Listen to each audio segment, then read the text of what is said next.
Hello विद्यार्थी मित्रों, very good morning. Shri Hirapura कन्या प्राथमिक विद्यालय कालावड़।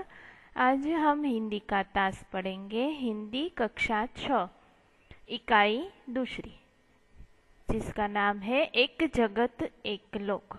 एक कविता के रूप में हमें यहाँ ये इकाई दी गई है।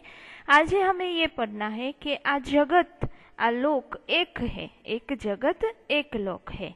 यह संसार बहुत बड़ा है, यानी कि यह विश्व बहुत ही बड़ा है। संसार में बहुत से देश और बहुत सी जातियां के लोग रहते हैं। हम जानते हैं कि इस संसार में, इस लोक में जाति जाति विभिन्न जातियों के लोग हमारे साथ रहते हैं। एक ही धरती पर हम सब लोग रहते हैं, इसलिए ये धरती क्या हुई? हमारी माता हुई। इसलिए सब भाई भाई है, हमें साथ मिलकर चलना है। तो इस कविता में विश्व बंधुत्व की भावना हमें प्रकट की गई है। प्रकृति के तत्व हम सबके लिए है। जो प्रकृति है हमारा, उसके जो भी तत्व है वो हम सबके लिए है। जैसे हम उदाहरण ले तो सूर्य, चंद्र, हवा, पानी और कुदरती तत्व है, वो सबके लिए है। हम सबको समानता से रहना है, बिना भेदभाव के सभी के साथ प्रेम से रहना है। आज मनुष्य की सोच अपनी दुनिया तक सीमित हो गई है। आज मनुष्य क्या करता है? उसकी सीमा तक ही सोचता है, दूसरे के बारे में या दुनिया के बारे में नहीं सोचना है। तो इस कविता से हमें क्या सीख मिलेगी? कि इस काव्य का भाव राष्ट्रवाद की संकरता से ऊपर उठकर विश्व बंधुत्व की भावना विकसित होने के लिए हमें ये काव्य दिया गया है।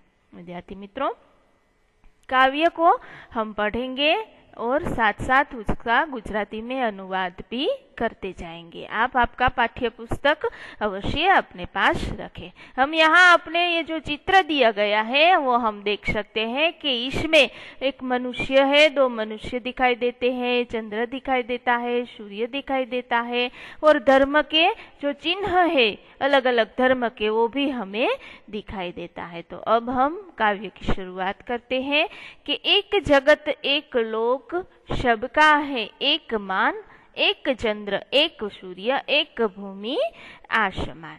आ संसार में एक मानव लोक छे। आ दुनिया में रहनारा बधा कोण छे? बधा सौ लोगो एक समान छे। एक ज रात्रे एक ज चंद्र छे, ई आखा संसार में देखाय छे। एक ज चंद्र छे, एक ज सूर्य छे अने एक ज धरती छे, एक ज आसमान छे। फरीवार जोई लईए कि एक जगत एक लोक एटले के आ संसार एक ज छे अने मानव लोक पण एक छे।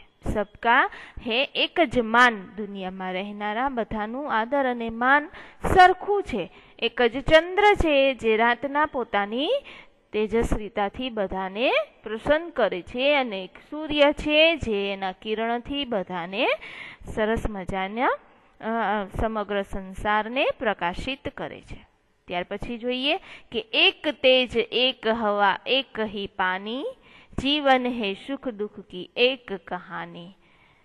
शुं कहे छे कि एक ज तेज छे, एक ज हवा छे, एक ज पानी छे। બધું શું છે? પ્રકૃતિના તત્વની વાત કરવામાં આવેલી છે કે રાત્રે એક જ ચંદ્ર આખા સંસારમાં પોતાની ચાંદની ફેલાવે છે, દિવસે એક જ સૂર્ય સમગ્ર સંસારને પ્રકાશિત કરે છે। આપણે સૌ એક જ ધરતી ઉપર એક જ આકાશની નીચે રહીએ છીએ। આપણને મળતો પ્રકાશ, તેજ એટલે પ્રકાશ, આપણને મળતી હવા અને આપણને મળતું પાણી બધું શું છે? એક જ છે। जीवन है सुख दुख की एक कहानी। अपना सौना जीवन में सुख दुखनी पण एक समान ज कहानी छे। बधाईना जीवन में क्यारेक सुख होय तो क्यारेक दुख होय, तो आ सुख दुखनी कहानी पण एक ज छे। त्यार पछी जोईए कि एक देह एक रक्त एक अस्थि एक प्राण। देह यानी अपना शरीरनी रचना। एक ज देह छे, एक ज शरीर छे, एक ज रक्त, रक्त यानी लोही, लोहीनो कलर पण एक ज छे। एक ज अस्थि, अस्थि यानी हड्डी, आपणा हाडका, ई पण एक ज छे अने प्राण एटले के आपणो जीव पण एक ज छे। एक जगत एक लोक, શું કહે છે કે આપણા શરીરની રચના એક સમાન એક જ હાડકામાંથી એક સમાન હાડકાથી બનેલી છે અને આપણા પ્રાણ પણ એક જ છે અને આપણામાં જે લોહી છે, લાલ કલરનું જે રક્ત છે તે પણ એક જ છે, એટલે કે એક જ જગત છે અને એક જ લોક છે. ત્યાર પછી જોઈએ આપણે કે હર્ષ ભરે ગાએ હમ રાગ સુહાને, समता और ममता के गीत तराने, घर घर में गूंज रहा निस दिन यह मधुर गान, एक जगत एक लोक. હર્ષ ભય ગાય એટલે કે આપણે આનંદિત થઈને સુંદર રાગથી ગાઈએ. શું ગાઈએ તો કે સમાનતા અને પરસ્પર પ્રેમના ગીતો, સમાનતા અને મમતાના ગીતો. સમાનતા એટલે સમાન, સમતા એટલે સમાનતા અને મમતા એટલે કે પ્રેમ. क्षमता और ममता के गीत तराने, આપણે સુંદર રાગથી સમાનતા અને પરસ્પરના પ્રેમ ગીતો ગાઈએ. ઘર ઘર મેં ગુંજ રહા નિસ્દિન યહ મધુર રાગ, દિવસ રાત ઘર ઘરમાં એ ગીત સરસ મજાનું ગુંજે કે આપણે સૌ એક જ જગત છીએ અને તેમજ એક લોકના નિવાસી છીએ. નિસ્દિન એટલે કે રોજ, ગુંજે એટલે કે અવાજ કરે. ઘર ઘરની અંદર એક જ અવાજ થાય કે આપણે હંમેશા એક જ ગીત ગુંજે કે આપણે સૌ એક જ જગત છીએ, તેમજ એક જ લોકના નિવાસી છીએ. આપણે એક સમાન આદરમાનના અધિકારી છીએ. એક જગત એક લોક, આપણે એક જ સમાન આદરમાન ભોગવીએ છીએ. ત્યાર પછી જોઈએ કે આ પ્રકૃતિની વાત કરવામાં આવી. હવે ધર્મ વિશે વાત કરવામાં આવે છે કે રાષ્ટ્રો મેં એક્ય યહી કર્મ હમારા, પ્રગતિ ન્યાય માનવતા ધર્મ હમારા, हिल मिल के लहराए विश्व शांति का निशान, एक जगत एक लोक एक ही जगत. સંસારના સૌ રાષ્ટ્રની અંદર આપણે એકતાની ભાવના ફેલાવીએ એ આપણા સૌનું કર્તવ્ય છે. શું કહે છે કે રાષ્ટ્રમાં એક ही કર્મ હમારા, કર્મ એટલે કે આપણું કામ એક જ છે કે આપણે રાષ્ટ્રની અંદર એકતા વરસાવીએ, બધા સાથે મળીને રહીએ. પ્રગતિ ન્યાય માનવતા ધર્મ હમારા એટલે કે આપણે સૌ હળી મળીને પ્રગતિ કરીએ, સૌને ન્યાય આપીએ, એ અમારું ધર્મ છે. એ માનવતાનું રક્ષણ કરીએ, એ બધો જ આપણો ધર્મ છે. પ્રગતિ કરવાની, આપણે આપણા જીવનની અંદર આગળ ચાલવાનું, પછી ન્યાય કરવાનો. કોઈ પણ અનિષ્ટ બાબત થતી હોય અથવા આપણે જાણતા હોય કે આ ખોટી બાબત થાય છે તો તેના પ્રત્યે આપણે ન્યાય કરવાનો, પછી સૌને ન્યાય મળે એવું કરવાનું અને માનવતાનું રક્ષણ કરવાનું એટલે કે ધર્મનું રક્ષણ કરવાનું. દરેક ધર્મને સરખો અધિકાર મળવો જોઈએ. हिल मिल के लहराए विश्व शांति का निशान, આપણે સૌ હળી મળી અને વિશ્વ શાંતિની અંદર એવું પ્રતીક લઈ આવીએ કે હવામાં ફરકાવીએ કે આપણે સૌ સાથે મળીએ. વિશ્વ શાંતિનું આપણે ધ્વજ છે એ ફરકાવવાનો છે. એ આપણી મોટી એકતા સિદ્ધ થાય તેવું લાગે. એક જગત એક લોક. સરસ મજાના ધર્મ વિશે, પ્રકૃતિના તત્વ વિશે અને આપણા શરીરની રચના વિશે સરસ માહિતી આપી કે બધું છે એ બધું એક જ છે. પછી તત્વ હોય પ્રકૃતિના કે સૂર્ય, ચંદ્ર, પાણી, ફૂલ, ત્યાર પછી ગમે તે ધર્મના લોકો હોય કે ત્યાર પછી આપણા શરીરની રચના હોય, બધાની એક જ સરખી, એક જ હાડકાથી બનેલી, એક જ હડી અસ્થિથી બનેલી છે. બધામાં એક જ સરખો જીવ, જાન, પ્રાણ છે. તો આવું સરસ આપણું એક જગત એક લોક કવિતા પૂર્ણ કરીએ. ત્યાર પછી વિદ્યાર્થી મિત્રો શબ્દાર્થ છે એ આપણે હિન્દીની પાકી બુકની અંદર લખશું. અભ્યાસ પણ આપણે હિન્દીની પાકી બુકની અંદર લખશું, જે ગયા વખતે આપણે લખતા હતા તેવી જ રીતે. ત્યાર પછી જો ઉદાહરણ નંબર 3 કે પ્રશ્ન નંબર 3 જેમાં ઉદાહરણ આપણને આપી દીધું છે કે ક, તો કથી શરૂ થતા બધા જ શબ્દો તમારે લખવાના છે. એવી રીતે ગથી શરૂ થતા ઘથી ઓર ચથી અને મથી, આ બધા જ શબ્દ તમારે ગોતી અને આની અંદર લખવાના છે. ત્યાર પછી જોઈએ હવે આપણે કે શબ્દ સારણી અહીં આપેલી છે આપણને. શબ્દ સારણીની અંદર તમારે શબ્દ ગોતી અને લખવાના છે, બરાબર। તો जैसे કે બાઇબલ શબ્દ ગોતવાનો આની અંદરથી અને પછી બાઇબલ વિશે સરસ મજાનું વાક્ય બનાવવાનું રહેશે, તો એ પણ તમારે કરવાનું રહેશે। ત્યાર પછી જોઈએ આપણે कि स्वाध्याय, तो स्वाध्याय पण આપણે हिंदी पाकी बुक ની અંદર લખીએ છીએ। यहाँ हमें दिया गया है विलोम शब्द, विलोम यानी विरुद्धार्थी शब्द। एक उदाहरण पण આપણને આપી દીધું છે કે पास तो दूर, तो आमाथी बीजा विलोम शब्द यानी विरोधार्थी शब्द शोधिए और वाक्य में प्रयोग कीजिए।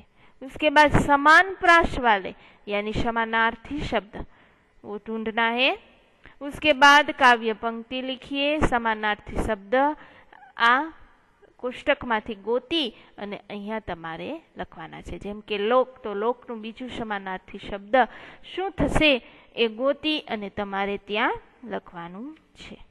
દાખલા તરીકે લોક તો વિશ્વ યા દુનિયા, તો સૌથી પહેલો જ છે આપણે અહીં આપી દીધું છે કે વિશ્વ, આ વિશ્વ છે યાનો સમાનાર્થી શબ્દ થશે, તે અહીંયા આવશે। બીજો ગોતો વિશ્વ ઓર દુનિયા, બરાબર। તો આ સમાનાર્થી શબ્દ તમારે અહીંયા ગોતીને લખવાના રહેશે। ત્યાર પછી જોઈએ હવે આપણે આગળ પ્રશ્ન 5 ની અંદર समानार्थी शब्द गोतीने लखवाना। 7 नी अंदर चौरस में जो उदाहरण दिया गया है तो संज्ञा शब्द बनाइए। संज्ञा यानी कोई भी नाम, जैसे कि फूल, तो फूल का वाक्य में प्रयोग करना है। उसी तरह हम आगे बढ़ते हैं, भाषा सज्जता यानी व्याकरण विभाग आएगा इसमें। तो व्याकरण विभाग हम व्याकरण की बुक में लिखेंगे, यानी व्याकरण विभाग આપણે વ્યાકરણની બુકમાં લખશું, જે હિન્દી અને ગુજરાતીની વ્યાકરણ બુક સાથે બનાવશું અને તેમાં હિન્દીની પાઠની અંદર ચેપ્ટર પહેલું એવી રીતના કરી અને આપણે લખશું। શું કીધું છે કે અહીંયા માત્ર વાક્યને વાંચવાના જ છે। આપણે વાંચીએ કે લક્ષ્મી આજ, અહીંથી શરૂઆત કરવાની છે વ્યાકરણ બુકમાં લખવાની। इन वाक्यों को पढ़िए ત્યાંથી, बराबर। लक्ष्मी आज स्कूल क्यों नहीं आई, शिक्षिका ने पूछा। वाह गुड़िया तो बहुत अच्छी बनी है, किशन ने कहा। हाँ बेटी, मैं तुम्हें खिलौना बनाना जरूर सिखाऊंगा। क्यों, वहाँ कोई तकलीफ है? यहाँ जो ऊपर दिया गया है चित्र, वही चित्र के वाक्य में प्रयोग किया है। किसी भी भाषा को बोलते, पढ़ते और लिखते समय अर्थ को स्पष्ट करने के लिए वाक्यों के बीच या अंत में थोड़ा रुकना पड़ता है। इस रुकावट का संकेत देने वाले लिपि और चिन्ह को हम क्या कहेंगे? विराम चिन्ह। यहाँ में विराम चिन्ह दिखाई देता है, देखो, किशन ने कहा, उसके बाद विराम चिन्ह, अल्प विराम, थोड़ा ठहरना पड़ता है। तो आ वाक्य लखवाना, त्यार पछी आ सूचना लखवानी, आ व्याख्या लखवानी के केने आपणे विराम चिन्ह कहीए। त्यार पछी पेलू जेमां आपेलुं छे आपणे विराम चिन्ह, बराबर। तो जोईए आपणे एमां पेलो ज छे पूर्ण विराम। तमारे केवी रीते लखवानुं? विराम चिन्ह मेन पॉइंट पाडवानो અને ત્યાર પછી નીચે એક કરીને લખો પૂર્ણ विराम, जिसका प्रयोग वाक्य पूर्ण होने पर होता है। एनो प्रयोग कई थाय छे के ज्यारे वाक्य पूरुं थाय त्यारे आपणे पूर्ण विरामनो उपयोग करीए छीए। तमने उदाहरण पण आपी दीधा छे, तो आ उदाहरण पण लखवाना छे। मोहन ने पत्र लिखा, ये जो चिन्ह है वो पूर्ण विराम का है। ऐसे सीता स्कूल नहीं गई, पूर्ण विराम, वाक्य क्या हुआ? पूर्ण हुआ। तो जिसका प्रयोग वाक्य पूर्ण होने पर होता है उसे पूर्ण विराम कहते हैं। उसके बाद आता है अल्प विराम। क्या आता है? अल्प विराम। अल्प विराम का प्रयोग वाक्य में थोड़ा रुकने का संदेश देने के लिए होता है। बीजू करीने लखो अल्प विराम। व्याख्या लखो अल्प विराम केने कहेवाय? तो के वाक्य में थोड़ा रुकने का संकेत देने के लिए होता है। हमें यहाँ उदाहरण दिया गया है कि जैसे राम, सीता और मोहन घर आए। राम के बीच में थोड़ा रुकना पड़ता है और क्या करना पड़ता है? अल्प विराम। और सीता, रोको मत जाने સ્ટીકર લગાવી દેજો. दो अल्प विराम। સુપરવાઇઝરને बराबर। કહો બારકોડ સ્ટીકર જે છે તે લગાવી દેજો. તમારું ઓડિયો સાથેનું રેકોર્ડિંગ સીધું જ જવાનું હવે છે. આગળ જોઈએ આપણે કે પ્રશ્ન વાક્ય। એટલે કારણ વગરની વાતચીત અવાજ કાંઈ પણ નહીં.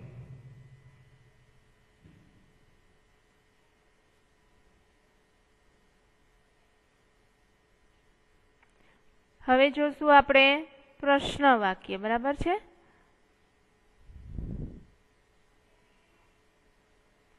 તો